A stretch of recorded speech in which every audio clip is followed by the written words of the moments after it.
And welcome back to the Give and Go. I'm your co-host Reynoso here with my boy Soltero. What's up, guys? Season 2 of the Give and Go has officially come to an end with the UEFA Champions League final closing out this incredible 2022-2023 season. Yeah. Season 2 of the Give and Go has come to a close. A quick round of applause, please, from everybody in the studio. Please give me laptop camera. Let's show right there. Because we put in a lot of work in the last year. Bro, honestly, I was thinking, I was like, I don't know if it's the podcast or perhaps it really was the World Cup being right in the middle of the season. I don't know what exactly it was. It's been a long season. Been a long one. It's been a really long... Bro, it's been a long June 13th. And the Champions League final just finished. Yeah. That's crazy, bro. The World Cup in 2014 started like June 14th. Fuck. Yeah, man. We're deep into it right now. It's been a long season. Yeah, bro. We're in the fucking trenches, and we have been for a while, man. This season, I honestly, I've thought about it. I was like, man, I really don't think I can duplicate this effort for another year. No, not back to back. What we did this past season, man, I don't know if we can duplicate it, man, but we might have to. It's a crazy thing. Producer Red is on my ass about it. We're going to have to continue producing more content, and fuck it, I'll do it gladly, man, because at the end of the day, our message is positive. Our message is one of love for the game, for the sport, and for the people that watch us. So a major, massive thank you to any Give and Go viewers, listeners, haters, whatever it might be. Thank you for watching the show, because this past year was a massive one for us and for our program, and we're excited to continue growing this thing and seeing where it goes, man. 100%. A lot of exciting things that we are going to be announcing in the future in terms of the growth of the show and potential ideas and things that we want to do. Yeah. But for now, we got a full episode, man, and we got a lot of soccer to close out because, like I said, the ending to this season has been ridiculous in both club results, tournament results, but also transfers as well. Yeah, news. I think the first conversation that I want to have on here today is one that we kind of hinted at last week because we spoke about the potential possibility of this player coming over to our league, the MLS, and we spoke very little about it because we were still in speculation. We didn't know for sure what was going to happen. Yeah. Brother, it's been confirmed. Yes. Lionel Messi is coming to Inter Miami. He is coming to the MLS. That ludicrous plan that you had proposed to us, in which MLS teams would somehow play a role in bringing him in, paying off a Messi tax per se, actually worked. And we are actually going to see the greatest footballer of all time, one of the most popular human beings on planet Earth, come and ply his trade in Miami, baby. Miami. Hey. And I need to know, bro, what's your initial takeaway? What do you think, man? This is massive news. I honestly can't believe it, man, because I truly thought he was going to go to Saudi Arabia. And that was actually my least favorite position for him to go. And when the news hit, literally the morning after we recorded our episode, that Messi was coming to Inter Miami, I was truly shell-shocked, man. I was like, no way. My first instinct, I thought it was like just another crazy rumor. I was like, there's no way it's official. Not like this. Not this quick. I thought it'd just be like, in July, like a couple more weeks after the Champions League final, like mid-Gold Cup. I thought it'd be way down the line before Messi would actually announce his decision. But no, it was the next day after our shoot. He fucked us, bro. He did. And oh my God, bro. Inter Miami, he's coming to the MLS. It was what I wanted. I hated the Barcelona option. I hated the Saudi Arabia option. The only one I liked was the MLS one, and it happened. Dude, dreams do come true, man. You can be fulfilled in this life. And we got it. We're in the right universe. Yeah, man. We literally are in the location where he is going to be playing his football. I cannot believe it, man. Messi is going to go to fucking Whataburger. He's going to be in fucking Arby's. He's going to be at Taco Bell, bro. He's going to see the same things I see now. He's going to be invested in American culture. That's something that's always felt so distant to me. But the beautiful thing about Messi coming down to Miami to come play in the MLS is the impact that it will have on the league, the things that we will see happen for that league and how it will continue to develop at the pace that it is at, but also a huge, and we mentioned it last episode, Hispanic, Latino contingent that will be able to finally see Messi play the beautiful sport of football. Something that is going to sell out every single stadium that he performs at. So much so that the ticketing sales for these games already has jumped up 1,000%, man. The numbers are ridiculous. We have Messi here in the States, but I'm not actually sure that we're going to be able to see him, bro. I'm not actually sure. No, we're going to have to sneak our way in, but it's exactly what I had envisioned. I just didn't realize it would be that quick. I really didn't. I thought it'd be like over time, once like it really comes true that he would be here, then the ticket sales would just go crazy and sell it. But no, immediate, bro. All Miami tickets for the rest of the season sold out. And then when you go on road games, the cheapest ticket you can find is like $500.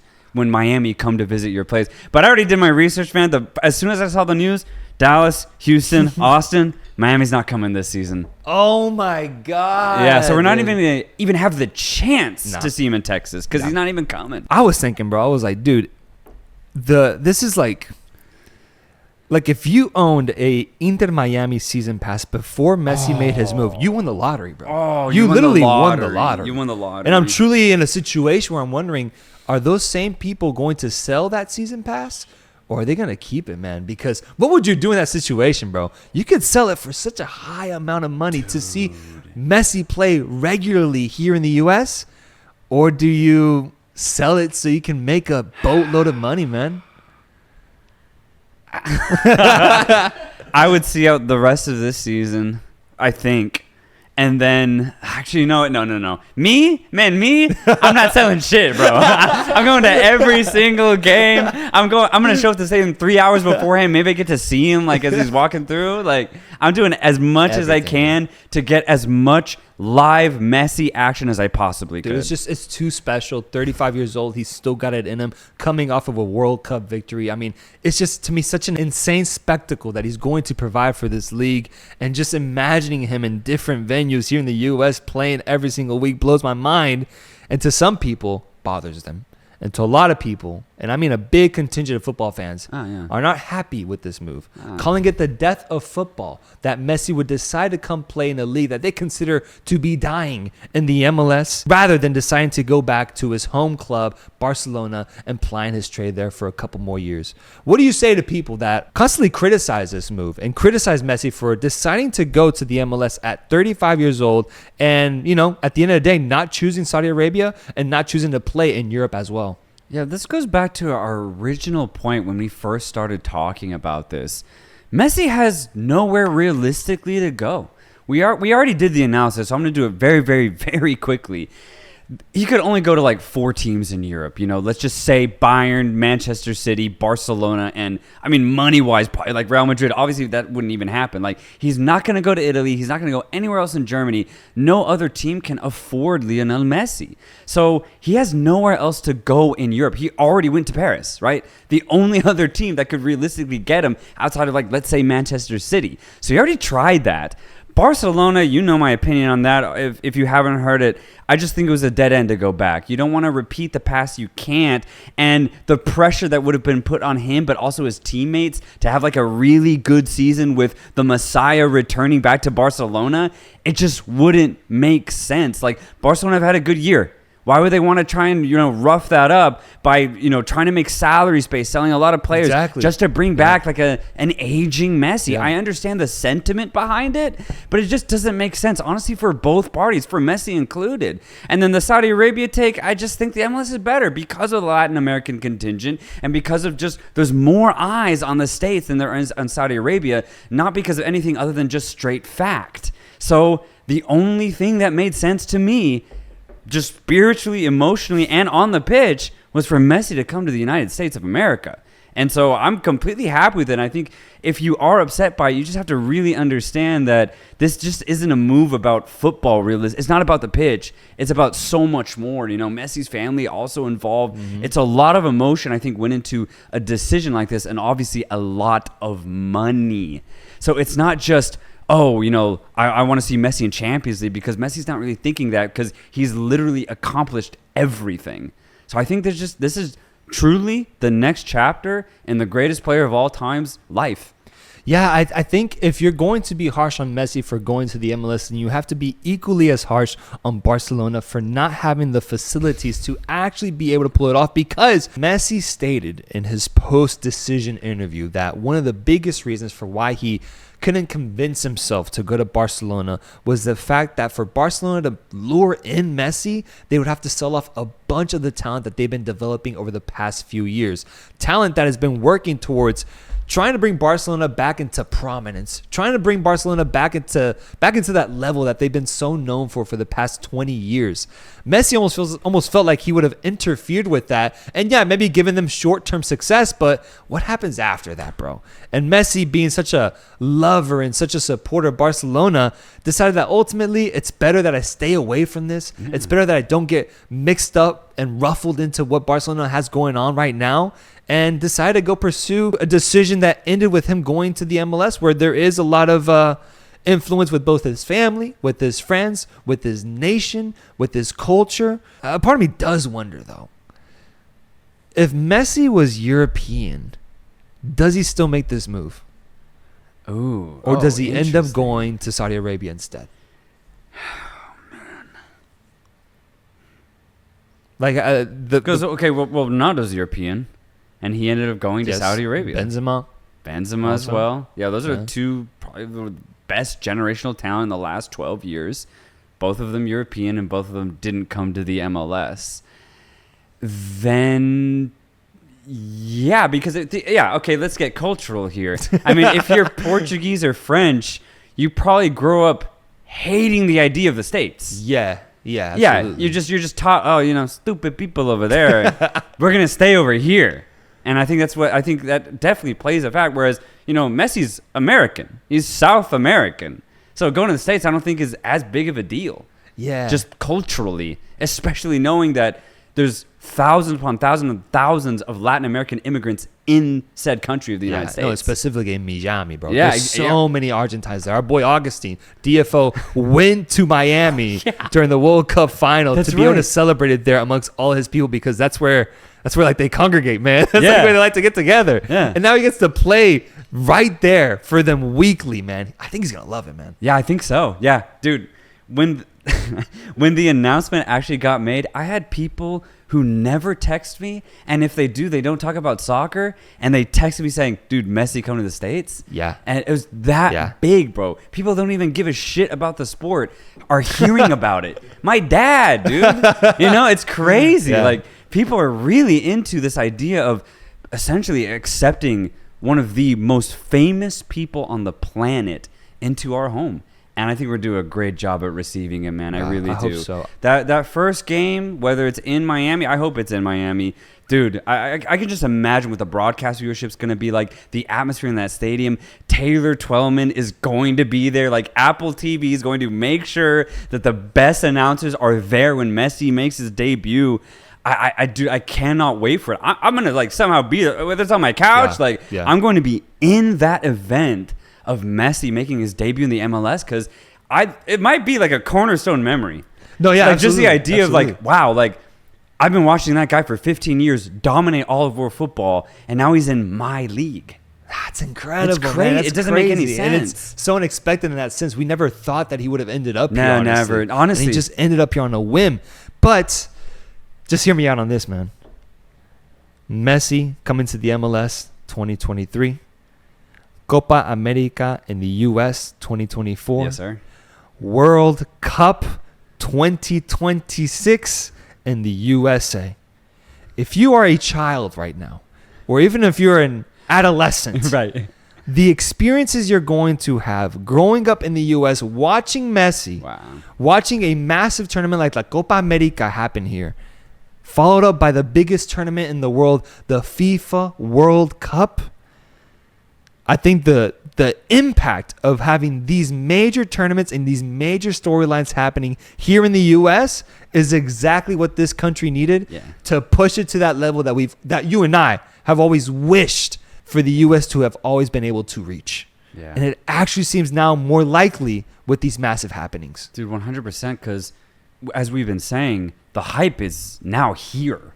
It's not just words that we're hyping up. It's reality. There's so much to build up to Messi's first game, but also just to his season in general. And then everything that you just said, the hype of being able to see him on a weekly basis, whether he's in Miami or he's just going across the United States, playing in the MLS. And then beyond that, as you said, these big summer tournaments, man. It's going to be a perfect way to just build and build and build that hype, man. Like, honestly, maybe we even needed it, like, to like just get to get just like an extra motivation to just keep going towards 2026, man. Like, I'm so excited. And even if Messi just ends up being like a passer trying to like conserve his energy a lot, he's still gonna be the best fucking passer this side of the Atlantic Ocean, man. Easily. It's gonna be honestly mesmerizing to watch, and it's going to be so fun, dude. Think about the potential that he has, the potential matchups that could be at play for Messi with Inter Miami. If they somehow end up winning a title or going far in the MLS, they could get that CONCACAF Champions League spot.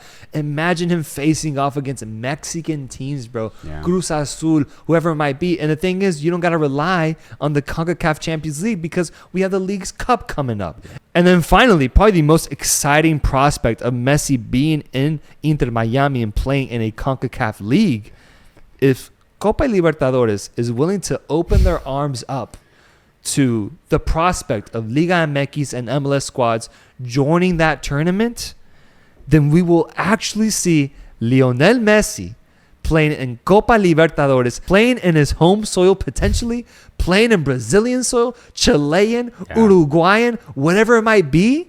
And the idea of him being involved in that tournament specifically gets me so excited, bro. That to me is one of the like a football wet dream, bro. Messi playing in la Copa Libertadores, man. And he might be able to do it now.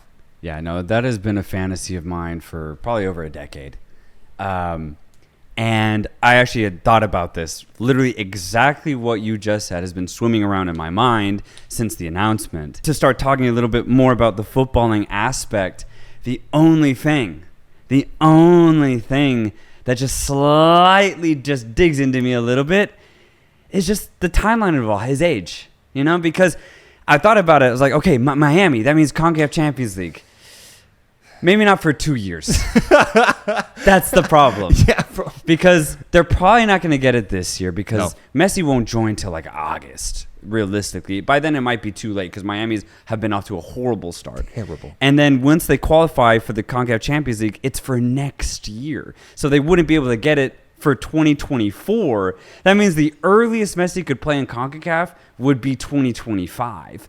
But fortunately, we do have the League's Cup, which is this summer. I think like late July, August timeframe. Hopefully, Messi will be there. I think that'd be a perfect way to introduce him, honestly. Like, get the Latin American crowd like directly out by having whatever Mexican teams it ends up being play Miami. Like, that'd be a perfect way to debut him, dude. But the contrast of facing off against Cordova as a Chivas fan in the final and being scared to now having to face off against fucking Messi, man. Right. Jesus Christ. The idea of him just playing up against these Liga MX teams, that's must-watch TV, bro. Yes. That's must-watch TV. 100%. I will be at every single one of those games just viewing them and enjoying the prospect of Messi against Liga MX.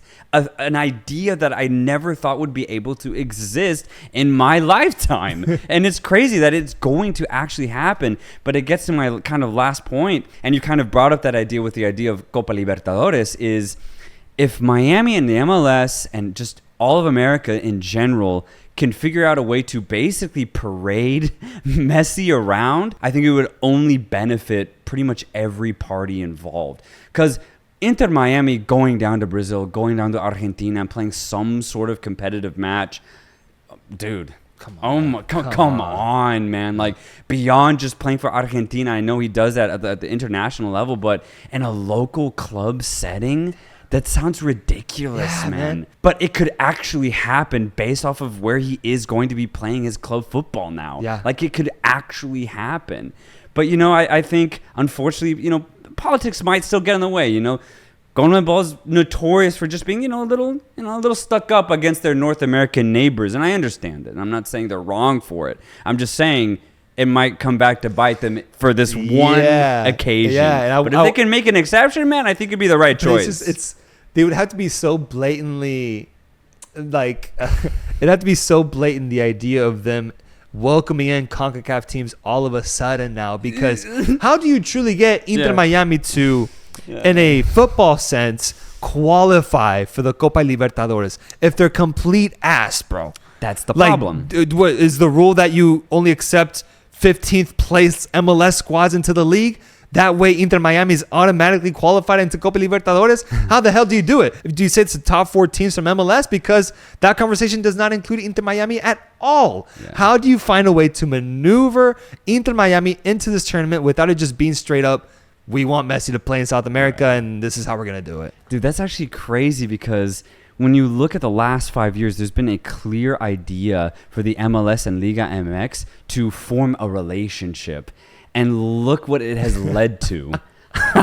What a beautiful thing for both entities to like start something so long ago, and then you now have Messi coming to both of y'all.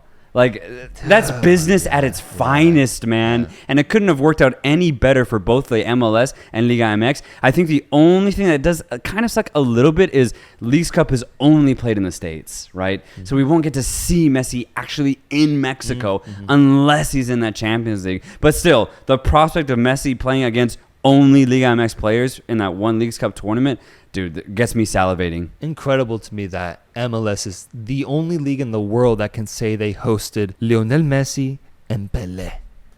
2 of the greatest players, if not the 2 greatest players of all time, have played in the fucking MLS, man. Yeah. Pelé doing what Messi is doing very similarly back in the 70s for the New York Cosmos, back when soccer barely even existed here in the States. Yeah. Pelé pushed it forward, was massive for the development of just the sport itself in this nation. And now we fast forward 50 fucking years, and we once again are able to acquire the greatest player on planet Earth to come and play, and it's Lionel Messi plying his trade here. I think one more observation that I have from Messi coming to the MLS, beyond the impact, because producer Red made a good point to me off screen, that when you compare it to like the impact that it'll have in comparison of the MLS to the NFL, the MLB, NHL, NBA, something to kind of maybe keep track of how things are looking. Inter Miami is now the 3rd most followed sports account in the U.S., including all of their sports, meaning that they have more followers on their Instagram than any NHL team, any MLB team, any NFL team, and the only 2 NBA teams that top it are the Los Angeles Lakers and the Golden State Warriors. Wow. Crazy the impact just by joining Inter Miami that Messi has had. And that's just going to multiply and double over time in terms of what he does for, like we mentioned, ticket sales, influence, whatever else you like to say. But the observation that I wanted to point out is Messi is here. He's here in the States in 2023. The Copa America is coming in 2024, and I think he's almost certain to be playing in that said tournament. But my question then becomes, why not just play 2 more years after that to be in another World Cup? 2026, in the place where by that point, he will already be at home. He will be fully comfortable. Why not just go for it, man? I feel like it'd be such a loss for Messi to reach 2025 and decide to hang up his boots with the World Cup 8 months away. I'm keeping my eyes open for the prospect of Messi playing in this tournament, because now with him being in the U.S., I think the possibility goes up a lot higher. Well said, because I completely agree. I think from a footballing perspective, coming to the MLS, one thing that it will definitely do is increase your longevity. Because the game it's slower here. You know, it's slower than it is in Europe, than in Mexico, than in, you know, South America. And I think that's only going to benefit someone who's, you know, getting really up there in age. Because let's be honest, you know, Messi will be way closer to 40 than anything else once 2026 hits. So having the pace be a lot slower, but also the idea of the way that Messi plays. Obviously, he's still an incredibly good dribbler. His handles are second to none, essentially. But his passing is so good that he can just make that his main point of attack for 90% of his chance creation once he's here in the States. You know, and then 10 to 20% can be dribble penetration, but he doesn't have to really focus on that anymore, and he can really just try and thrive by being a complete feeder. And I think that will only increase his longevity as far as being a professional player. Dude, his skill level is so high, even at the age that he's at right now. He's going to have no problem adapting to the game, and he's going to be one of the best players in the league just like that. I mean, I think a really good example of that is Zlatan. Zlatan came here, dude, and he was old. I thought he would I thought he'd be really, really good, but bro, nobody could stop him. Like, he was that good. And Zlatan couldn't even run, dude. He was still, like, kind of injured. Yeah. But he was still just completely dominating because his IQ is so much higher. And his knowledge of the game and knowing how to attack space and find that perfect pass. Well, Messi has all of that, but, times 10. So coming to the States is going to be absolutely no problem. And then I think the third biggest factor is the pressure. He's not going to have that pressure like he does at Paris, man. Like, when Messi goes like 2 games without producing, the French media is on his ass, man. But that's just how it is. And I understand that because, I mean, low-key, I do think criticism actually does develop a really good sense of competitiveness and, like, improving yourself. But, I mean, Messi's kind of past that, no? He's won everything. So why would he need to continue that? Why not come to Miami, light up a cigar and then play MLS on the weekend? But I think he could be really good. Yeah, so having that pressure off of his shoulder completely, I think will give him the space to, like, be mentally prepared and physically prepared to just keep his career going till he's like 39 and make that 2026 World Cup. But all that being said, I think his decision to play in the World Cup is going to completely rely on Argentina's performance in the Copa America. Ooh. Yeah. If they call him up, which they will, and Argentina get to the semis or more, Messi's going to the World Cup. But if they crash out quarters or earlier, Messi's not going to go. He's going to be like, my time here is done. I don't want to be a burden anymore. And it just wouldn't make sense to me because you guys can bring in, the 18, 19-year-olds, and I'm going to be 38, 39. Like, it wouldn't make sense. So I could definitely see him doing that. But if Argentina with Messi in the Copa America go all the way or damn near it, Messi's going to be like, fuck it. All right, 2026, let's go. Let's win another title. All I'll say is I refuse to believe any report or any quote that comes out of Messi that comes out of his mouth before the tournament because the dude retired at one point. I don't think he knows himself. I don't think he trusts himself at this point. He'll say shit and then he just won't follow through with it. He retired from international football and then came back and won a goddamn World Cup. So I don't care what any report says. It's not until 2026 when that first ball is played for Argentina and I either see him on the pitch or not, that I will truly know the real answer. But until then, I think it's all speculation. And I know, and I'm saying it because people are going to come at me and be like, hey, Messi said that he won't play in 2026, that he's out, that he isn't interested. I don't believe it for a second, man. No, man, you'll see Messi in the stands at the first game and you'll be like, no, he's going to come down on that pitch. He's going to get a jersey on. He's out there. Until then, I'm hoping and I'm predicting that he'll be back here in 2026. Yeah, man. And my last thought on this, slightly reverting back to just Messi being in the MLS. So I do see the MLS as a really good league. I think it's very competitive. I think the quality has continually improved. And the best of the best in the MLS, I think, are one of the best on the continent and can rival that of South American club football. But I do wonder how all of the opposition are going to act when Messi's their opponent. Because this is completely new territory for your average MLS player. And to see Messi as the opponent, like, is it going to be reverence?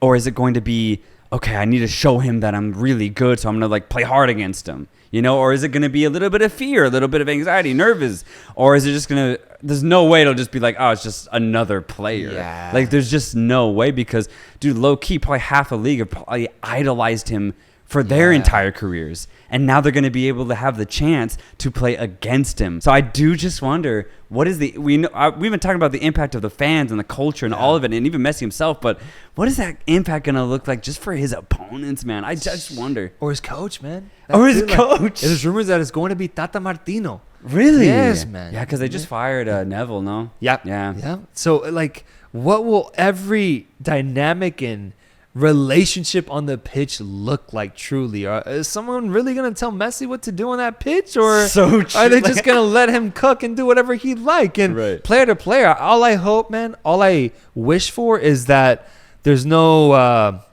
bad intentions out there. That someone doesn't have a grudge against Messi. That there's no Netherlands fans out there, because MLS does have some Dutch players or some French folk out there that are looking to injure or hurt him. That's the only thing I would not hope for.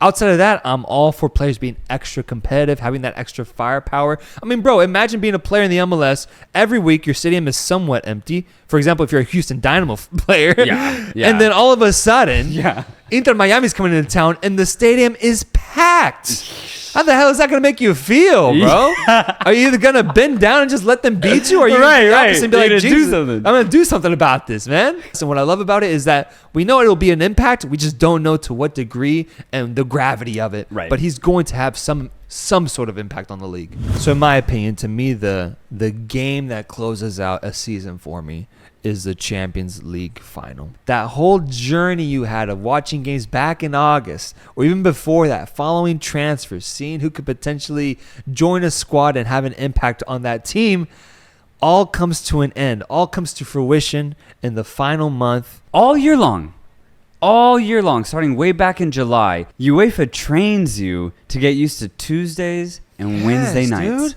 They train you, bro. And it becomes the rhythm of it. And they really make you build a really beautiful rhythm. And not only that, you really get used to the idea of home and away, because all play-in games, all group stage games, all knockout stage games are home and away. So you get really used to that rhythm, man. And then all of a sudden, a game in late May or early June is on a Saturday afternoon here in the States, Saturday night over there in Europe. And it's at a neutral venue. It's one game, and it's the Champions League final. And when that rhythm gets broken, I'm like, oh, shit, this is a big game. Yeah. Like, this is different, and I'm here for it. And you're right. It's the perfect way to close it, not just because it's the two best teams out on the pitch in all of European football, but because of that rhythm. Because it gets broken, and you know this is the end. This is the closer. It's the season finale. Everything is built up to this point. And you're here for it. And I definitely was there for it this past Saturday. Psychoanalyst Soltero coming through the ranks with a great analysis of why the human body suddenly reacts and is triggered by a change in schedule, such as the one that you just said. Yes. That's a great point, bro. I was thinking about it, man. The whole season, I'm watching Tuesday, Wednesday, Thursday, European nights. And all of a sudden, I'm expected to wake up and watch this game on a Saturday? Yeah. I was a little pissed off by that shit, man. I had plans, I had things to work around. I tried to figure it out. It was tough on me. But regardless, the stage was set for the biggest game of the year.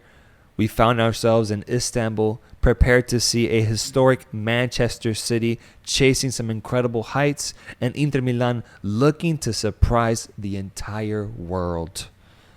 What followed was a game that I think truly ended up surprising a lot of people, because it did not go the way that it was initially expected. Manchester City and Inter Milan fought it out for a good 60 minutes until finally Rodri, ex-Atletico, hit the back of the net through a beautiful curling effort at the top of the box. Gorgeous. Manchester City celebrates, and you could tell that moment was special because it marked the first time in Manchester City's history that they would lift the beautiful, highly sought-after UEFA Champions League trophy. And they did exactly that. Following some chaos in the final 30 minutes, Manchester City saw the game out, and they won themselves the incredible luxury of being named European champions.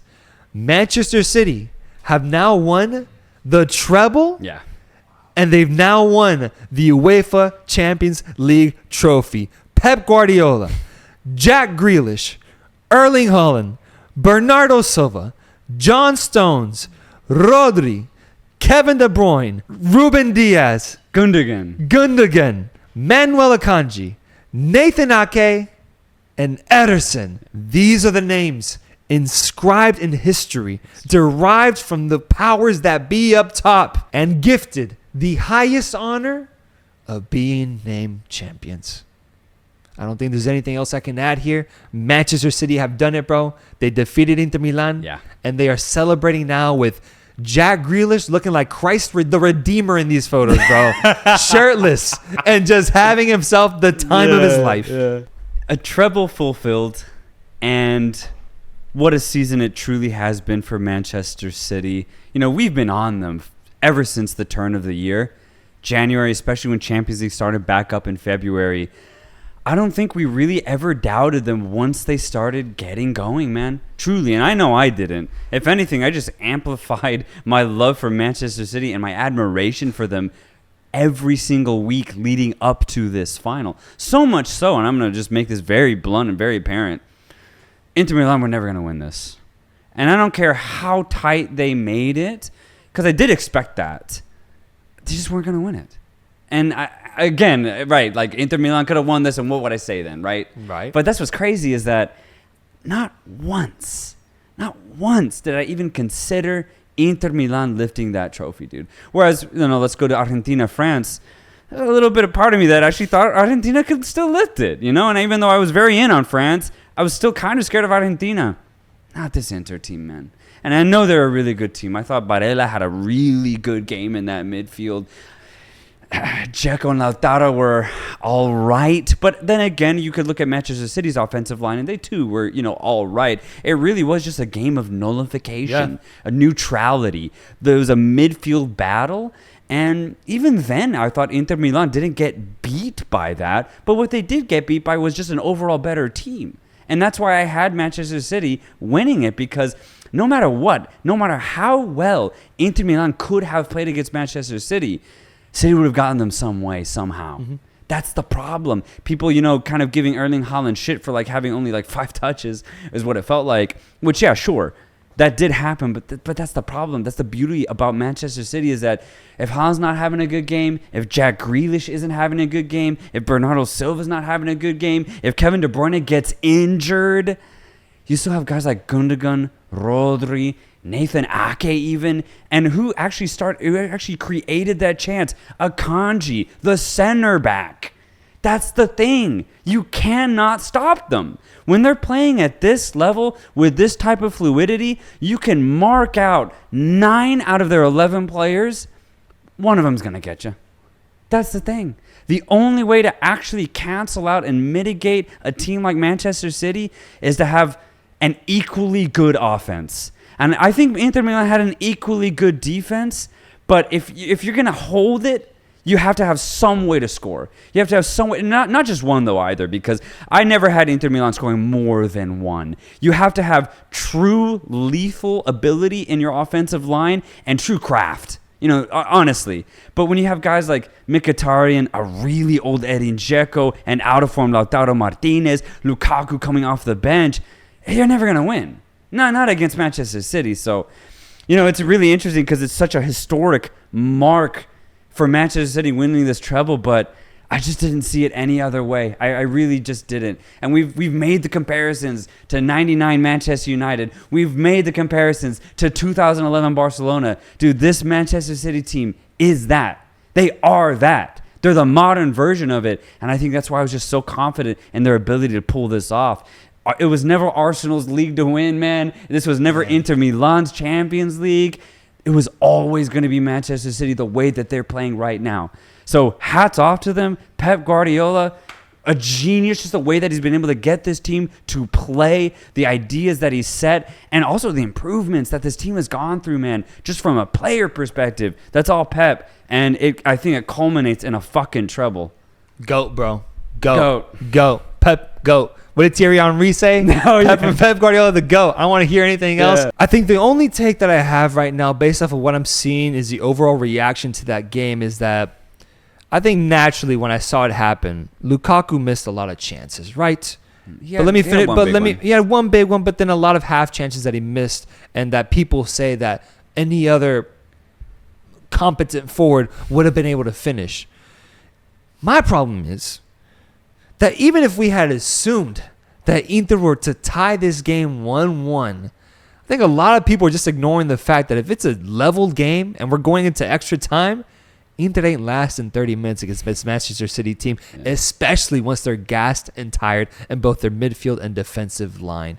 Yeah. Manchester City, like you said, was destined to win this game. I think it just surprised a lot of people that it wasn't done in the classic Manchester City way in which they've toppled their opponents in the process of winning a massive trophy. This time around, they had to work for it, but in a way that felt very Italian, in a way that felt that they just had to battle off and mitigate the challenges that Inter proposed to them. Even then, we still saw some incredible moments, some really good players stand out. John Stones, the talk of the internet right now with how he was able to play the position of a fucking false five at this point, a fucking hybrid midfielder, hybrid center back, sometimes attacking midfielder at one point. Incredible what he was able to do in that finals game.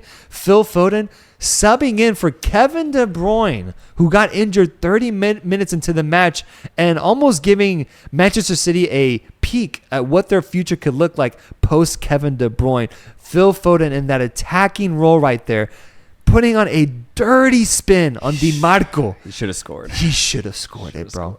I've been looking back on that. I'm like, bro, I wanted that one so bad. So bad. It was such a beautifully crafted opportunity. Phil Foden doing what he does. But then outside of that, Ruben Diaz, I thought was just massive. If you look at that highlight of where Lukaku had that massive opportunity, heading the ball down to Ederson's feet, the ball immediately bounces up to Ruben Diaz's head. And his quick, innate ability to just head it out in a position like that, whereas normally a lot of players will embarrass themselves in that situation, score an own goal or head it back towards another player that's looking to score. Ruben Diaz was able to head that ball out of there and evade any sort of trouble. I thought it was incredible. I thought it was a genius defensive play. Yeah, it was. And then you throw in Ederson, who had just one of the best games that I've seen out of him in a Manchester City jersey, commanding the box, making massive saves, and even having a little bit of that goalkeeper's luck in moments where the ball just could not get past him no matter what Inter did. I think both you and I knew that Manchester City was destined to win this game. I think the football gods selected Manchester City to win this game. And I think it ultimately is dignified and deserved in the fact that they were ultimately able to crack that seal with Rodri scoring a beautiful goal and seeing Pep Guardiola, seeing guys like Jack Grealish, who said himself that he had a terrible game, but regardless, does not matter. As a team, they lift up their third trophy of this season, and they solidify themselves as, in my opinion, the greatest team of all time. I'm going the greatest team of all time, bro. They're so good. I'm going to have to go for it. I think the crop of players that they've been able to assemble, the starting 11, is as good as it's ever been. The only team that is able to even counter it is prime Barcelona back in those days. When I look at this Manchester City team, I just see them as one of the toughest teams to beat in a one-on-one setting. When it comes down to winning a match of importance, I'm putting my money on this Manchester City side to doing that and getting the result. Greatest team of all time, greatest coach of all time, and just seeing all these guys, like I mentioned, Jack Grealish, Bernardo Silva, Rodri, lift up a title that they've been wanting for so long. It's just a beautiful sight to see, man. I wish I could digitize myself as an AI. That way, if anyone ever said anything bad about this Manchester City side, I would pop up on their screen and explain why they're wrong. I really do wish so, because I completely agree with you. But I doubt anybody else really does. Like, truly, I feel like the only people who really see this Manchester City side as iconic probably just Manchester City fans themselves. Yeah. Honestly, like, looking at just a lot of European fans, you know, they're really still stuck in those Barca years of old, and in the Madrid years too. But and it was a hell of a run. But this Manchester City side, the way that they play, as you were saying, the way that they approach the 90 minutes of football is something that I've never really personally seen. And to echo what you're saying, I don't think it's beatable when they're on it. Like, I don't think they can be beaten truly. Whereas, like, you know, I'll say it again, 2014 Atletico, we could have beaten Real Madrid. We really could have, you know, and we would have stopped them from winning their 10th. And who knows if they would have gone on to, but, like, we could have beaten them. I know we could have. We were also missing our two best players. That's another big thing. Let it go, bro. Let it go, yeah. Whereas Whereas I truly just don't see a team right now in all of world football beating Manchester City when it matters. I do wonder though, what would this final have looked like if it was Napoli instead? I think the unpredictability of Napoli versus what I saw as a very stern but predictable side, Inter Milan. I wonder, what if the best team had truly came out of that side of the bracket? And in my opinion, it was Napoli. Imagine if they had been able to continue that momentum that they had going into the final game, the UEFA Champions League final. I wonder what that matchup would have looked like, man. Dude, I wonder too. And I'm not going to discount that, but would it have mattered? Because Napoli is essentially the inverse of Inter Milan in the sense that their main focal point is their offense, right? And their defense is very good. Let's just say City against Napoli. I think Kim Min-jae would definitely, a healthy Kim Min-jae would shore up that Napoli defense. But then you still have guys like Mario Rui, who is playing fantastic on that left fullback side and just going up and down. But would have Zambo and Gisa and the Polish midfielder, I forget his name right now, would they have gotten stretched, bro? Because what Inter Milan did in inverse of that is they kept it really tight. So much so that there was sacrifice as to feeding Dzeko and Lautaro Martinez. And virtually no wing play. We're going to get 3 midfielders. We're going to have a back 5. Martinez and Dzeko, just kind of figure it out. But one thing I'll give props to Inter Milan is their half press was excellent, especially for the first hour.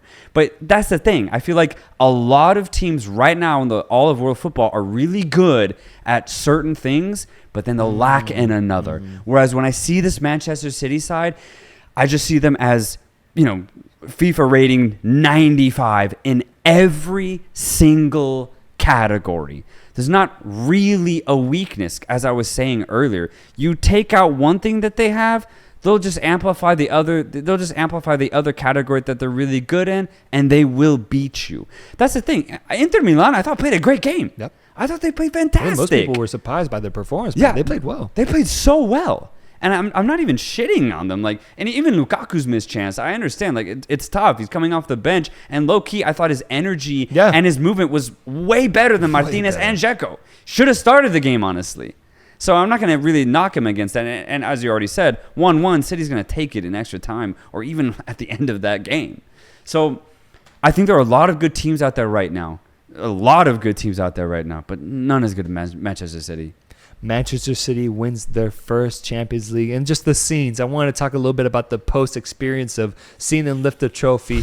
What was your biggest takeaway? What was something that stood out to me? Because you saw some amazing conversations happening pitch side after the result was determined with, for example, Jack Grealish asking Thierry Henry on the CBS Sports Golazo broadcast, asking him if he could take on Kyle Walker. Yeah. And Thierry Henry stating that he could do it all day. And that he have no issue with Kyle Walker. Or moments like Pep Guardiola coming on and acknowledging the crew as well. Cool things like that. Jack Grealish celebrating in full uniform for the following 24 hours after the game was done. Still had the fucking undershirt on, bro. He was dressed in full gear, drinking his beers. The players coming out wearing sunglasses the following morning, hungover as shit. Players just celebrating with their families, with their loved ones. These scenes were beautiful. And I was just wondering, what scene stood out to you the most? Pep coming on, he actually said something that I was like, oh shit, I've heard this before. And it's something that you said during the World Cup. Pep was like, this tournament is so fucking hard to win. And I was like, yeah, it really is, man. Just the amount of games that you have to play over the course of the entire season. It's why Napoli didn't make it to the final. If the tournament was between August and March, Napoli would have made it to the final, bro. Yeah. But that's the thing. There's so many extra factors. Injuries can... Bro, Kevin De Bruyne wasn't 100%. And you could actually tell even at the beginning of the game, he had something wrong. And yeah, he ended up going off in the 30th minute or something like that. So that's the problem, And imagine if that had happened for any other team. Their best player gets injured. All of a sudden, their run is done. Look at Benfica. Enzo Fernandez. They're having an incredible season. Gets transferred to Chelsea mid-Champions League run. Boom. Their masterpiece of a midfielder, gone. You know, how do you replace that? Well, you can't. And what ends up happening? Well, you get out of the fucking Champions League, man. That's the trade-off. You get absolutely screwed, man. And so, yeah, dude, there's so many factors. And then football. The chaos and the drama and the uncertainty of the sport itself. You have to tackle all of that just to lift this. Yes, sir. And then it's knockout stage football after the group stage. So, dude, this is truly an unforgiving tournament. It's a cruel, cruel sport. We've been saying that, I think, since we were children, man. Yeah. We learned it young. Yep. That's the problem. You have to. Yes, sir. Otherwise, you'll just be depressed for the rest of your life if you don't really put it in there. But, man, Pep was right about that. And I was like, holy shit, yeah, like... even though Manchester City have had really good squads in the past years, it is incredible that finally they were able to actually get this one. It is deserved. But that was actually the second biggest thing that hit me, man, is that we just witnessed a club winning the Champions League for the very first time in their 100-plus year history. 2023 is the year they finally lifted it for the very first time. And that was history. True history. I mean, because I've seen Manchester United lift it. Yes. I've seen Barcelona lift it. Yes. I've seen Madrid lift it 5 times. Chelsea, Liverpool. I've seen Liverpool, Bayern. Chelsea. Exactly. Bayern. Bayern. I've seen so many teams lift it that have lifted it many a time before. But now I saw the very first one. Manchester City. Could have been Atleti. Could have been Atleti. Very much could have been Atleti. But very proud of Manchester City. And yeah, honestly, I just felt like a really proud dad. Like a really proud dad because I knew that they could do it. Truly, I knew that they could pull this off. Everything had been built up to this for them to lift it. They just needed to do it. That's it. And they work a little bit hard, but I truly did think it was theirs. And so yeah, I'm just so happy for Manchester City. And the celebrations afterwards were just so cathartic to just watch it, have it on the TV, and just be like, oh man, they actually did it. Yeah, I think if you're an avid listener of the show, then you know that we've been pro Man City for a long time on this podcast, man. And to see it not end with them just winning the Premier League and having that be it, to seeing it end with a fucking treble is the ultimate vindication. But I tried to tell you, bro. I tried to tell you. About what? And your ass wouldn't listen. You just went on a whole spiel about the chaos of knockout tournaments. Yeah, you did try to tell me. you're spot on. And I try to look at every person that watches this show. I try to look in your eyes and I try to tell you that Italian teams would not succeed in these European Cup finals. And not just one, not just two, but all three. All three. Knockout tournaments are created with a nature of pure chaos. They're created with a format that yields results that can oftentimes be misleading. And I think people got carried away with the idea of Italian teams, 3 of them in the final, 5 of them in the semifinals. And they started yapping a little bit. They started talking a little bit. And Reynoso the Reindeer just wasn't listening to it. I made the prediction a couple months ago. I said that no Italian team would lift a European Cup trophy. And I'm happy to say, brother, that probably my biggest prediction of the season has been fulfilled with Manchester City, Sevilla, and West Ham lifting their respective trophies. Yeah. No, I mean, it's a hell of a prediction. I mean, I will say Roma went to penalties. Does that mean anything to you? It mean anything to you that France went to penalties, bro? You had to wear a jersey for 10 shoots straight regardless. They were down 3-0. But you had to shoot. You still got to go to Argentina now, bro. Yeah, that's a penalty shootout was the difference between you staying at home and celebrating and you flying out to fucking Buenos Aires in December, bro. 100%. Yeah. So yeah, no, it does matter. But it's that's the beauty of the sport. And I definitely was sweating. I was sweating when that went. That's the point. I'll admit that. I can gladly admit that. But the fact that Sevilla, in my opinion, was the better team overall throughout that match. Oh, they deserved it 100%. Was something that I was ready to cling on to if Roma had won that game. I would have been like, all right, they won, but bro, I think Sevilla was the better team for the higher part of that game. Yeah, no, I was joking. Roma did not deserve to win it, bro. Sevilla 100% deserved it, as did West Ham against Fiorentina, and then obviously as City did against Inter. That Paqueta assist. Bro, he saw into the future. He did. He saw into the future. He really did. He really did. He was over. He was 30 yards to his right, and he knew exactly where he was going to be in 10 seconds. Oh, that play was so beautiful. A game-winning assist. That's the dope thing about it. It's an assist that won you a European Cup. That's beautiful, man. And shout out to West Ham. The European trophy distribution ends with 2 Premier League teams winning and 1 La Liga side winning. Sevilla, we've already talked about them last week. But just real quickly on West Ham, winning the Europa Conference League against Fiorentina, who tried their best and at one point had it tied and had it as a very close match, ultimately sees Jared Bowen hit the back of the net in the final minute. West Ham fans, Hammers, are just celebrating like no other. And it's a beautiful thing to see, man. Yeah. We've talked about it before. The Europa Conference League, we are pro for it. We are in favor of it because of these moments that it can create for lesser squads in comparison to what we see in the Champions League, or you could even say in the Europa League. But with that, I'd like to ask the question of the I guess the quality, the consideration, the prestige of this specific trophy has come into question for a lot of football viewers online. Should the Europa Conference League be considered a major, and keyword major, trophy? No. I'm going to just flat out say no. Look at West Ham. I mean, they lived through the whole fucking thing, and I think they've had a really, really disappointing season. Same with Sevilla. And West Ham won 15 games in a row in the Conference League in order to get there. Then I wouldn't consider the Europa League that major either. I would consider it semi-major. Truly, and that's the thing. Ask me the same question, but more personal. Would I be really happy for Atletico to win the Europa League? I'd be happy. I wouldn't celebrate it. I wouldn't waltz around the city of Austin with a Europa League medal around my neck. I just wouldn't personally, because it's not prestige. It's not glory, in my opinion.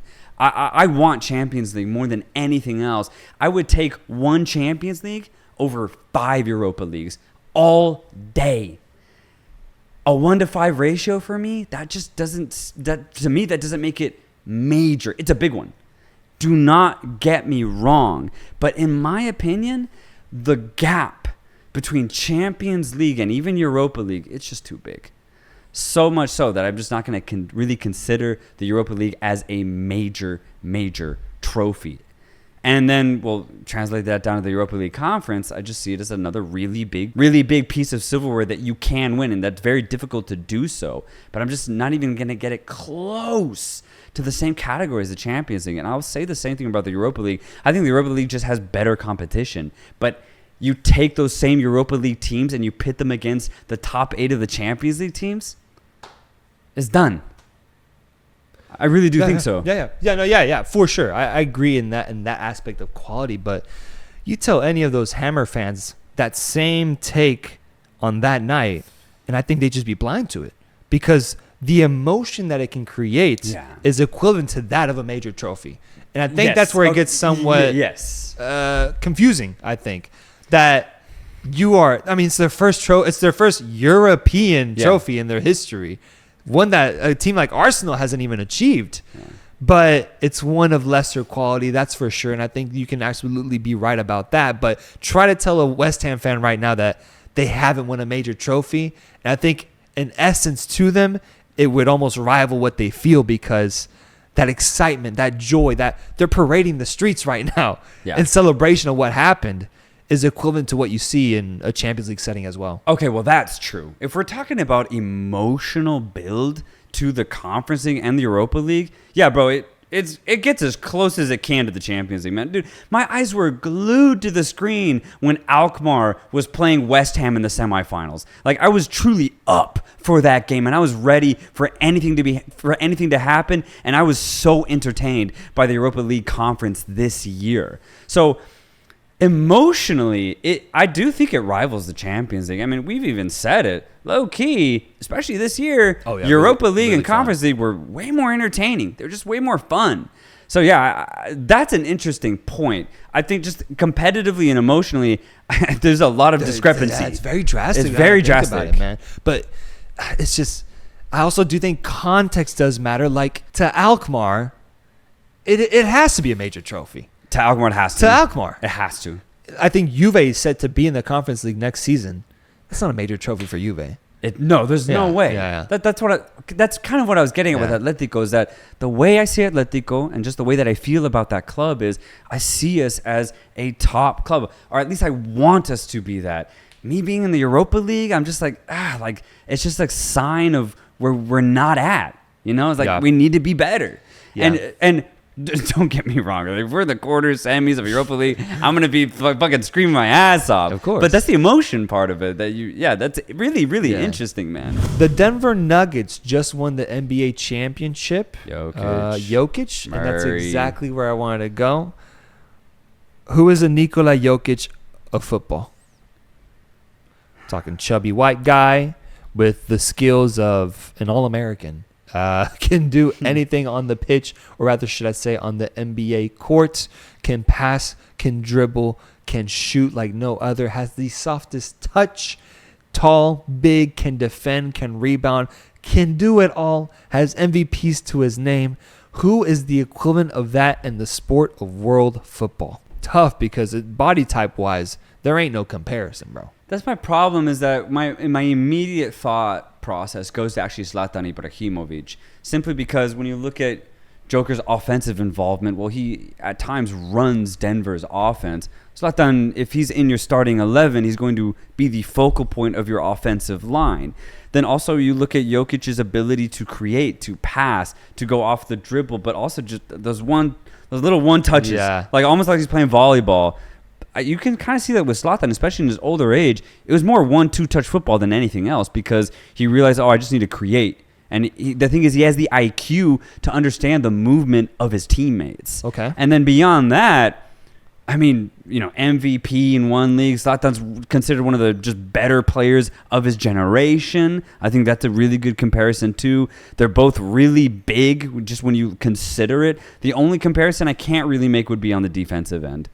Yeah, and that's tough in football, right? But that's fair. I can see that. And also, Zlatan has some very awkwardly bodily finishes that I've seen Jokic have as well. The way he just can contort and twist his body. Yeah. Zlatan is known for that as well. I can't think of a clear answer right now, man. Yeah, it's tough for a clear one, yeah. I'm going to pose this one to the Give and Go viewers. I want to know in the comment section down below, who is the Nikola Jokic of football? CAF Champions League. Yes, sir. Saw one of the most historic clubs in this continent lift the trophy once again. Ahly defeated Wydad Casablanca in what was a rematch of last year's finals matchup. Ahly won the trophy in Wydad Casablanca's home to lift their 11th title in history. 11. And here's the thing, bro. You think about Real Madrid and their success. Yes, they obviously had an incredible last 10 years. But before that, it had been a while since they won the Champions League. And if they did, it was kind of separated, right? They won a ton. I think they won like 5 in like the 50s or 60s. Mm-hmm. Ahly has won 9 of their 11 trophies in the 21st century. Yeah. They've dominated this tournament for the last 23 years, because if they didn't win it, then they were probably in the final, bro. And they are now lifting their 11th trophy following La Décima against the team they lost it against last year. Congratulations to any Ahly Egyptian fans out there. A massive, massive victory.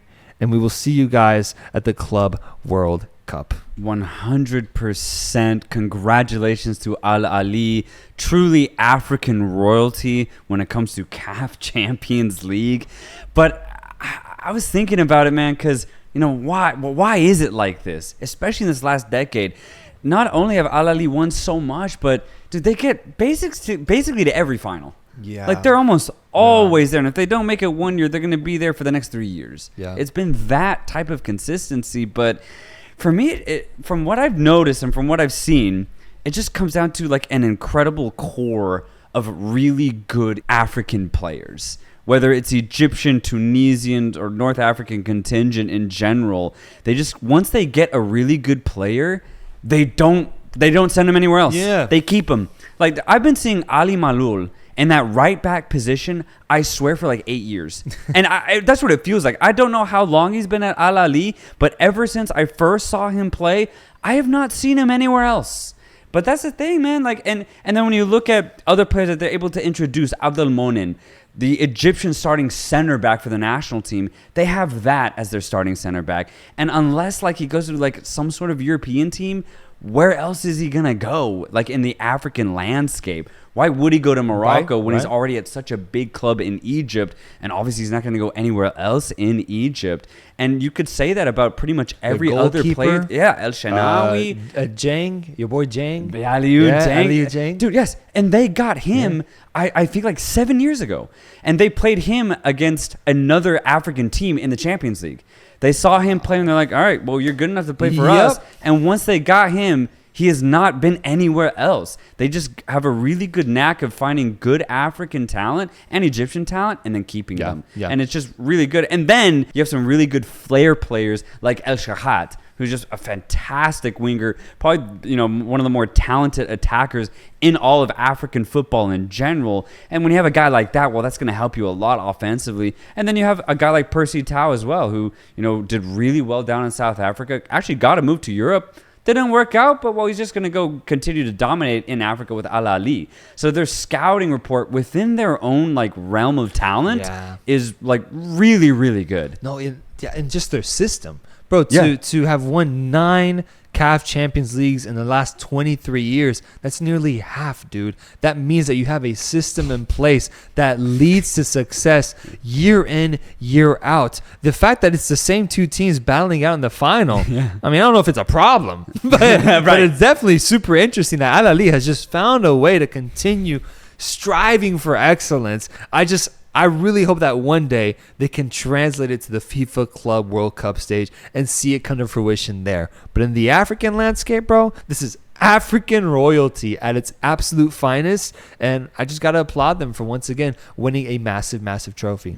We got 2 big matchups in CONCACAF right now, man. Coming up this Thursday, we have in the CONCACAF Nations League a massive, massive game between the USA against Mexico. And then another really good, I would say, underrated match between Panama and Canada. The Nations League is upon us, and I want to discuss both of these matchups and who we see winning them and ultimately lifting the 2023 Nations League trophy, because CONCACAF is going to be very busy this summer in both international and club tournaments, and it starts off with this one, man. First off, which game are you most excited for? Definitely USA Mexico, man. El Clásico of North America, man. Come on, baby. And it's going to be the red, white, and blue going to that final, just by the way. And I don't mean that in any sort of, aggressive or mean way. I'm not trying to get at you. I just really thought about it. And what's crazy is, the USA just let go of their interim manager because they didn't plan on having him for the long run. So it's like, oh, I'm just going to go find a club then. And he did. And so now we're on our second interim manager post-World Cup. But the thing is, I think since nothing has been able to really develop, dude, we're literally post-World Cup. Like, this is the first, big thing realistically happening for these 2 nations since. I see this as, a reset. It's just a reset. And for me, what that really means is just who has the better players out on the pitch for just a 90-minute period. I don't think tactics can really come into play in a game, especially like this. The emotion is going to be very high. But also, when you look at Mexico's coaching situation, Coca's coached 2 games? 3? 2 unofficial friendlies and 2 official ones. There's not a lot to go off of as far as how Coca plays or even how the players think he wants them to play. So I just see this as kind of just who has the better players right now. And for me, that is the USA. Now, ask me this same question when we're in the build-up to Copa America, and I think I'll have a different and a much better idea of how these teams are going to play, because the USA will hopefully have an actual head coach, and then whether it's Diego Coca or not, hopefully Mexico's idea of how they want to play will be a lot more solidified and cemented into how they approach international football. But right now, I don't really have any of that. And I really am kind of just going clean slate into this international segment of this summer. And I'm just honestly more curious to see what happens than anything else. Does Mexico actually put on a really good performance against the USA? Well, that would be really nice. Or did the USA try to continue what they did at the World Cup and just put on another really good display against Mexico? I'm really, really curious. Surface level, though, I think the USA will beat Mexico. It looks to me like the USA is putting all their chips into the Nations League, because if you've seen that Gold Cup roster, bro, it is cheeks, bro. Cheeks. They are not putting out their best talent, but they will be making their best talent available for the Nations League tournament. So, in my opinion, I think it's pretty obvious the USA is going to value this little run this upcoming week a lot more than what they're going to do in the Gold Cup, thus meaning that they're going to provide a much more talented and more difficult squad to play against Mexico. For Mexico, I do agree with the take of like, it's not a continuation of what we had going into the World Cup. This is a completely new team, a baby, bro, that hasn't even been given the chance to really flourish. I think what's confused me so much about Coca recently is that there really hasn't been consistency in the players that he has started. There's a lot of rotations going on, a lot of analysis of where each player is and what he kind of likes and who tailors most to Coca's style of coaching. And so for me, I'm really excited to see this matchup, just to see what is his starting lineup going to be in his biggest game so far, in a matchup and setting where there's actually some level of gravity to it. Yeah. There's some level of weight to it. And that, I think, will give us the biggest indication of where Coca is planning on taking this team, with the USA bringing in a guy like Florian Balogun and probably getting the start in this massive game. Paired up with Pulisic. I could see Gio Reyna playing this game, Tim Weah, the classic midfielders Musa and McKinney, with Tyler Adams still out right now, and then the backline of Zimmerman, the two Robinsons, and Serginho Dest. To me, it looks very straightforward what the USA is going to do. But for Mexico, I have no idea. Yeah. No clue who he goes with in that back line, who even starts at goalkeeper for us. Does Santi Jimenez actually get that trust? I'd love to see it, but is he going to do it? For me, this is going to be a massive opportunity to just answer some of the questions I have for Mexico going into these summer tournaments. But as of right now, I will say, for this tournament specifically, not the Gold Cup, for the Nations League, I do see the USA winning this game. I see them winning this game because I think they have a little bit more momentum behind them. I think the addition of Florian Balogun is insane. Yeah. And I think that this could be a really good opportunity for him to make a statement to CONCACAF, to the nation that he has selected, and to Mexico as well, that they have a very, and by they I mean the USA, has a very, very scary talent up top. It's crazy that we were able to nab a guy like Balogun just like that, man. Seriously, I mean, one day he was British, and the next, he's wearing the red, white, and blue, brother. It's crazy that we were able to just literally snatch a talent like that. One of the best scorers in France this year. One of the best young scorers in all of European top 5 leagues. And now he's going to be starting in that number 9 position for the United States of America. Dude, I'm beyond ecstatic. Like, beyond. Because even past the idea that he's going to be starting for us, I'm actually a fan of his game. Yeah. Like, just actually watching him at Stade de Reims this year, I was so impressed with his movement, his tenacious running, but more importantly, man, dude, he's finishing. Yeah. I was like, holy shit, dude, this is a Premier League caliber striker. And I think it really showed in the French league, given that, you know, he was scoring at incredible rates, and now he's here. It actually is. It really does blow my mind. I don't even have the words to actually describe. Like, we literally just signed a European striker is essentially what it is. Yeah. Like, that's what we got. And that doesn't really happen in international football. No, yeah, that actually is a really good point. And even if he's not Premier League level, he's proven to be French League level, which is more than enough in CONCACAF, man. Yeah. More than enough. I do think there's a little bit of a fun matchup, though, with Santi Jimenez having had such a good European season over in the Netherlands, a league that is just slightly lesser than France, but also doing as much as he could in that league. I think that'll be really cool to just see them go head-to-head. But you also got to take into part the presence of Ricardo Pepi. And I've been wondering, man, I've been seeing it also online. A lot of people are wondering, does Pepi still hold his ground and hold his place in this national team after a really solid season for Groningen? Versus Balogun, who is coming into the squad and really hasn't developed that fluidity and chemistry yet. I wonder if Pepi ends up getting the call up front, because I don't know if there's a system in place where both of these guys can play at the same time. I think it's either one or the other.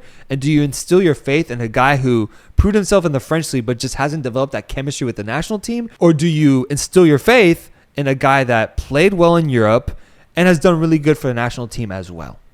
Yeah, no, that's an interesting question. And I wonder how the interim manager for the U.S. is actually going to approach this. Is he going to go with, just pure chemistry? Oh, I'll start a guy like Pepi, or, let's just say a couple months ago, Jesus Ferreira, who obviously knows the system, but beyond that, knows the teammates like pretty well, because what the USA have done very well over the last 2 years under Greg Berhalter was actually create a very strong and consistent core of talented American players.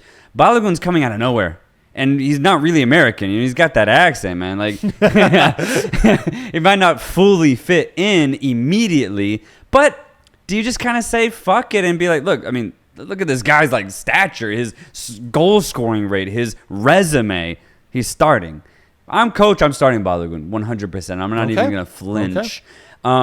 And I think the reason why I would double down on that is because the number 9 position at the World Cup was probably our most unknown position. I mean, starting Ferreira in a knockout game when he hadn't played in the group stage at all, not even bringing Pepi, but Pepi was being a big part of the World Cup qualification. There was just so much. Haji Wright started a game. Started a game, right? And he had just started to get called up like 4 months before the World Cup. Jesus there was Christ. So much uncertainty in that position. But if you bring in a guy like Balogun, I think that completely cancels out all of that stress and frustration that we had for 4 years in that position. So if he is cut out to what he's supposed to be, the U.S. are set now in the number 9 position all the way to 2026.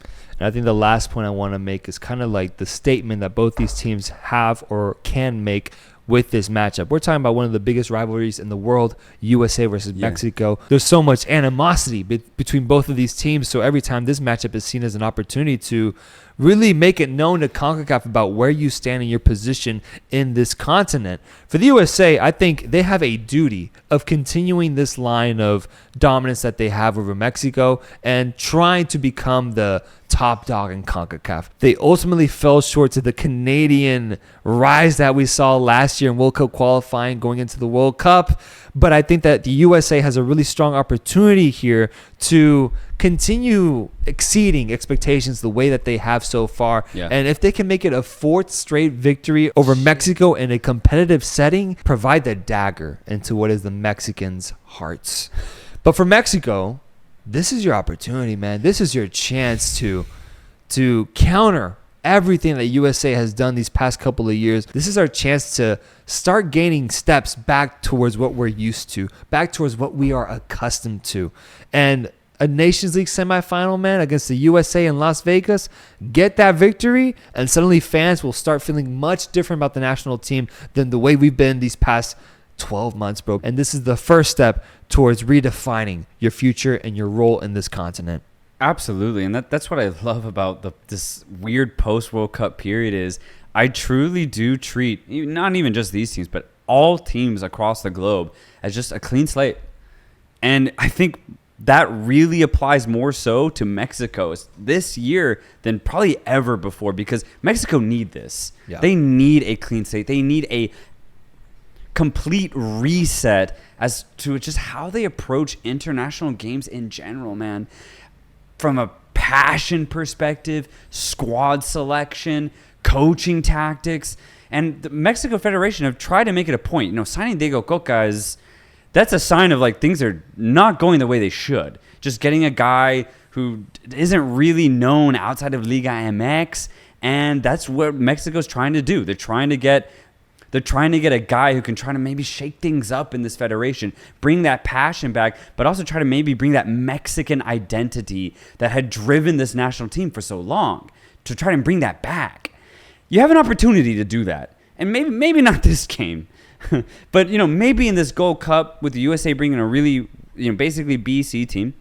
And beyond that, once things start ramping up to the Copa America, I think Mexico will have a really good opportunity to really solidify a new identity I say how they want to approach football, man. And that's what the USA had to do after 2018. When they didn't even make it to the World Cup, the next 4 years was just all about building an identity. And we did that.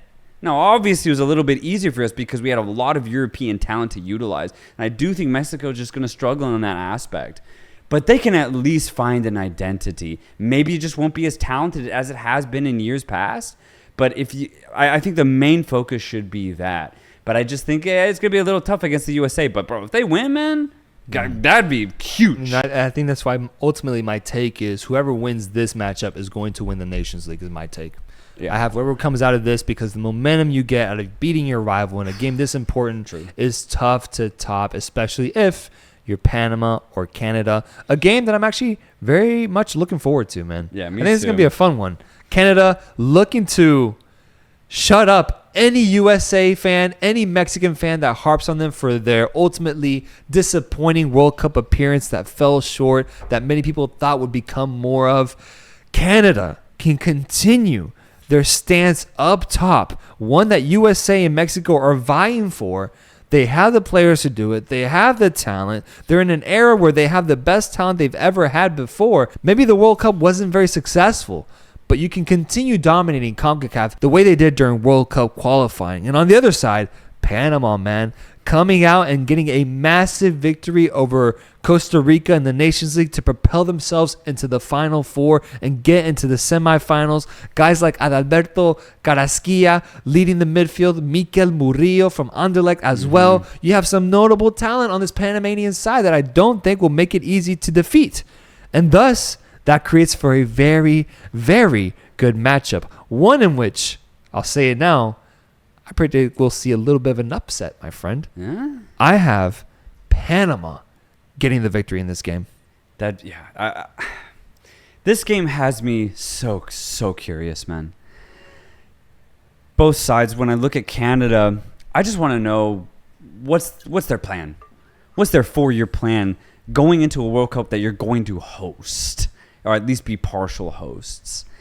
And not only that, knowing that you just made a World Cup after like a 30-year absence, and knowing that the future's looking bright. Maybe not in every single position, but in the positions that matter, you have some serious talent that you can utilize to your advantage.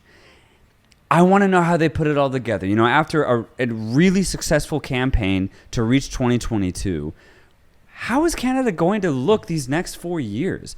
Where's the progress going to happen? Because it has to happen. I think we talked about it before, like right after the World Cup, you know, where it went wrong for Canada was just being a little bit too one-dimensional, only relying on just the wide players. And then that was basically it, hoping Eustáquio could just run the entire midfield by himself. I think their biggest weakness is the midfield, so I'm going to be looking very specifically, how does Herdman try to change his tactics a little bit to make Canada not only competitive in CONCACAF, but also on a bigger scale. And the Copa America, man, I think is going to be the perfect dress rehearsal for them. But it starts now, though. That's my thing, is every single game that Canada plays from here on out, I'm going to be looking at any tweaks, any positional changes, maybe even formational changes, because I know Herdman was a huge advocate of that back five where he essentially had two extra wingers on either side, but at the expense of having no midfield. Is that going to change, or are we just going to see Herdman double down here? Just stick to his guns and just try to rely on his players understanding his tactics a little bit better. Maybe that was the problem, or maybe he truly thought that the problem at the World Cup wasn't really them, it was just the nerves of it all. Because I do think Canada was very, very nervous going into a lot of their games. And I think rightfully so. I'm not going to really judge them based off of that. I just think there's a lot of things to look at for Canada looking forward. It's all good. I just want to know what they do. So my curiosity starts now with Canada because they have a good game against Panama. Now here's my thing with Panama. For me, it has always been, since 2011, man, when they tried to start with this really good generational talent that ultimately got them to a World Cup in 2018. Almost did it again in 2022 with a new set of players. My biggest thing about Panama is their mentality. how they approach every single game, because bro, it differs like crazy. I see Panama play some of some of the best Central American football, even greater than Costa Rica, and the very next game they look like, no disrespect, Nicaragua. And it's incredibly frustrating. Keep them out of this, bro. Keep them out of this. Incredibly frustrating. Because when you look at the team that they have, there's chemistry there. Sir. But there's also flair and a know-how on how to play good football.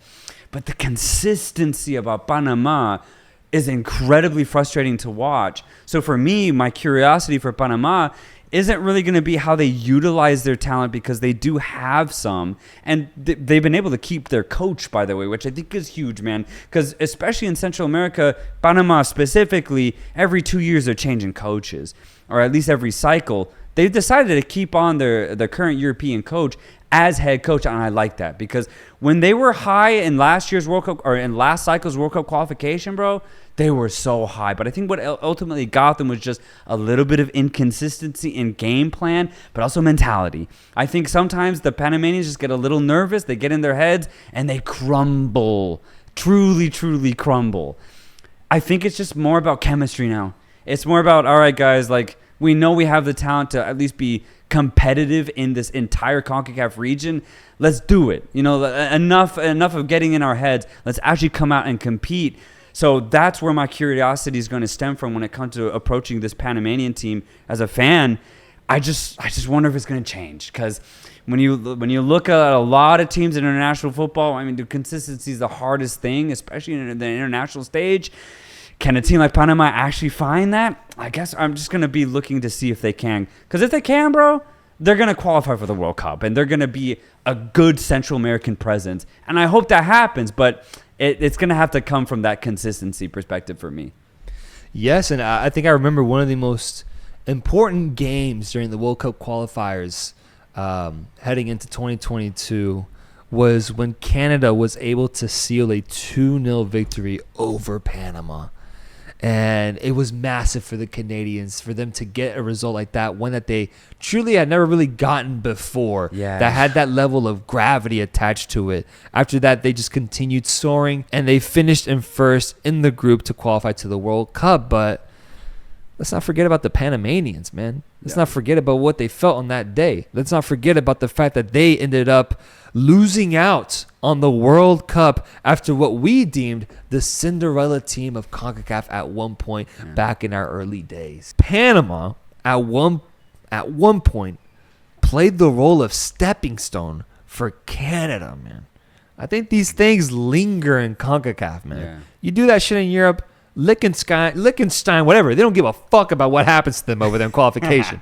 And CONCACAF, this shit has weight, bro. It's a lot more personal for sure. And there's a personal angle that I'm trying to expose here between both of these squads. There are little kids right now in Panama, mini carasquillas with afros on the fucking street, thinking about the Canadians that were able to topple them and essentially knock them out of the World Cup, because ultimately after that, Panama flamed out and they weren't able to do what we first saw them do in the first half of qualification.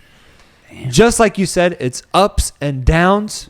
And I think on this specific day, in this specific matchup, Panama is going to be on an up.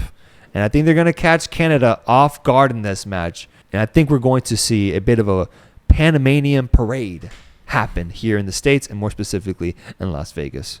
But you haven't given it to me. Who do you see coming out between these two? Yeah, so the way I'm approaching Nations League, and probably low-key the Gold Cup in general, is going to be exactly how I saw the USA-Mexico. I'm going off of nothing other than just pure talent, because, I mean, these teams, all of these teams are starting a new cycle. There's a lot of changes that can happen that already have been happening, and chemistry that's trying to be rebuilt going into next year's World Cup cycle.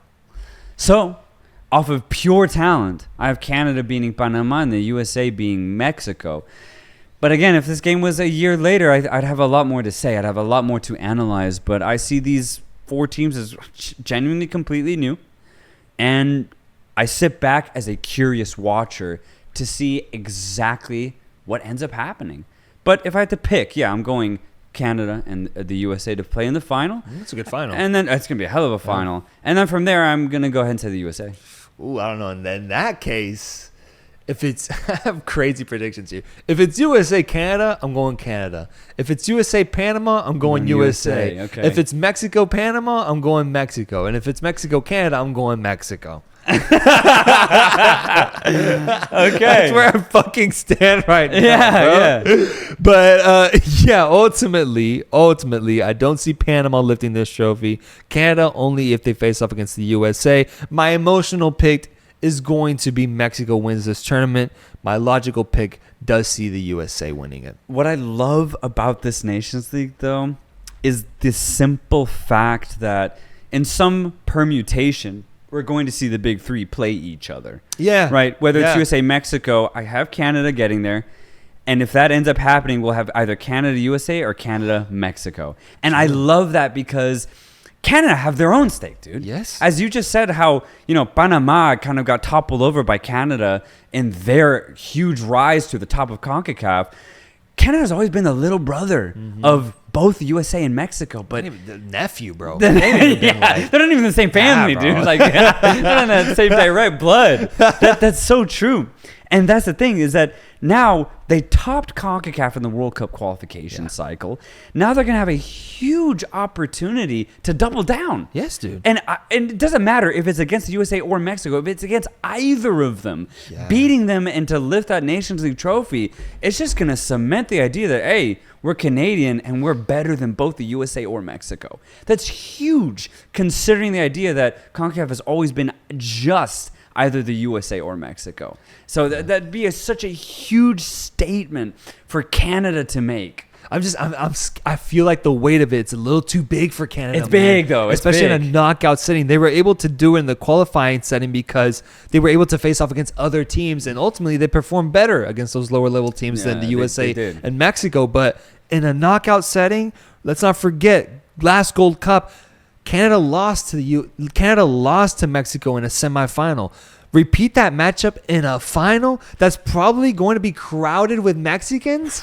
I get scared about Canada on a big stage, bro. I got you. Because I learned my lesson with them. And with the USA, I think it's also equally as difficult. I do see them as having a slight mental edge over the USA because of how they were able to defeat them in qualifying. That 2-0 result was insane. That was insane. Insane that they were able to get at home. It looked like they were just the better team in that day. And so, regardless, I agree with your take of no matter what matchup it is, it's going to be a great matchup to see in CONCACAF because I think in terms of competitiveness, it's the highest level CONCACAF has had when it comes to the top teams. So I'm all for it, bro. I'm all for it. At the end of the day, USA, Mexico, or Canada, or fuck it, Panama lifting the trophy is going to be a crazy statement and thing to see in this tournament.